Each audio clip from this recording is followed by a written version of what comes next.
الله على صينية العجة وجمالها اللي معمولة من بواقي الأكل.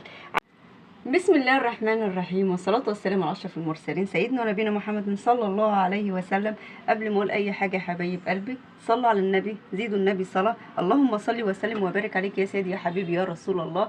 وقبل ما أقول هنعمل إيه النهاردة من وصفة سهلة وبسيطة واقتصادية وتبقى على قد إيدينا إن شاء الله يا رب، ما تنسوش تهدوا من إيديكم بأحلى لايك وأحلى اشتراك وتفعلوا زر الجرس وتقولوا كل حبايبكم وجيرانكم ومعارفكم عن مطبخ ست بسيطة المتواضع البسيط. يومكم ونهاركم مليان بسعادة وبرده من عند رب العالمين. يلا بينا نشوف وصفتنا النهارده ان شاء الله يا حبايب قلبي. هنعمل اعاده تدوير لاكل بايت عندنا في التلاجة، بدل ما يبقى مركون ناخده ونعمله اعاده تدوير حلو كده وكانه لسه معمول اكل طازه. ايه هو بقى يا حبايب قلبي؟ انا عندي طبق من البرغل زي ما انتم ما شايفين، ده كنا عملناه في فيديو قبل كده، برغل بطريقه ناشفه بطريقه كان حلوه وجميله. انا عندي طبق من البرغل متبقي في التلاجة، افضل سايباه في التلاجة يبوظ وارميه؟ لا خساره. انا هعمل له اعاده تدوير حلوه كده وادخله في احلى صينيه عجه كده جميله وتبقى في منتهى الجمال، ويبقى اكل وقضينا بيه اليوم بدل ما كان اكله هيترمي. ايه المكونات بقى اللي هنعمل بيها او هندخلها في البرغل ده عشان تبقى صينيه عجه كده حلوه وجميله؟ يلا بينا اقول لكم ايه هي المكونات. انا عندي حبايب قلبي بصلايه وسط قطعتها حتت صغيره، عندي قرنين فلفل خضر كده قطعتهم حتت صغيره، عندي طماطمتين قطعتهم برده حتت صغيره. وخلي بالك ما تكونش الطماطم مستويه، انا عايزاها تكون جامده عشان ما تنزش ميه في قلب الخلطه بتاعتنا. وعندي شويه خضره كده حلوين، عندي دقه توم مع قرن فلفل، عندي شويه الملح المتبهرين، وطبق البرغل اللي متبقي عندي وبيضتين، لا ازيد ولا اقل. يلا بينا نشوف الطريقه وهتتعمل في السريع السريع كده. يعني يا ست البيت يا ست الكل مش هتاخدي وقت وانت بتعملي احلى صينيه عجه. إيه لو انت عندك شويه برغل وعملت الطريقه اللي احنا عملناها لكم قبل كده هتقومي تعمليها في السريع السريع. دلوقتي هنزل بالبرغل بسم الله الرحمن الرحيم. المكونات الثوم والملح، دلوقتي بالبيض بسم الله الرحمن الرحيم، الفلفل الاسود، وهنزل بنص معلقه صغيره من البيكنج باودر.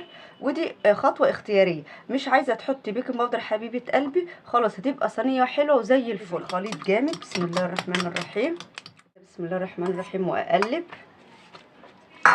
معلقتين 3 من الزيت بسم الله الرحمن الرحيم، واقلب برضو خليطنا زي ما انتم ما شايفين كده. كل مكوناتنا عملت دخلت مع بعضها اهي ما شاء الله. هجيب بقى الصينيه زي ما انتم ما شايفين انا دهناها زيت، واحط بقى الخليط ده في صينيتنا اللي بسم الله ما شاء الله ما خدتش مننا وقت، وعملنا اعاده تدوير كده. الاكل بايت عندنا ما شاء الله على ريحتها جميله من قبل ما تستوي. انا دلوقتي مولعه الفرن فهحطها في الفرن، هتاخد من عندي من نص ساعه لساعه الا ربع. انا ابص عليها بعد نص ساعه لقيتها حلوه وجميله هطلعها، لقيتها لسه هسيبها شويه نشوفها بقى اما نطلع صينيتنا الحلوه اللي عملناها من بواقي اكل عندنا وعملنا لها اعاده تدوير. الله لا قوه الا بالله على صينيتنا الحلوه الجميله اللي عملناها من بواقي الاكل. ولا اي حد هيعرف من عيلتك ان دي من بواقي اكل كان عندك.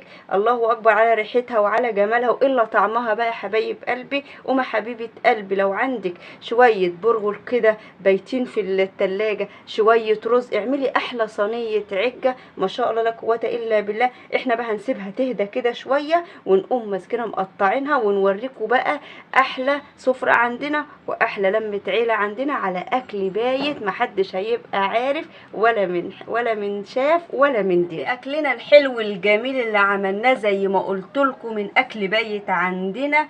الله اكبر حاجه كده جميله. شويه بتنجان مخللين، حتتين خيار كده خضره كده، خيار كده وتقطعيه طرنشات، شويه عيش كده ما شاء الله. احلى اكله الله اكبر. ما اقولكمش يا حبايب قلبي.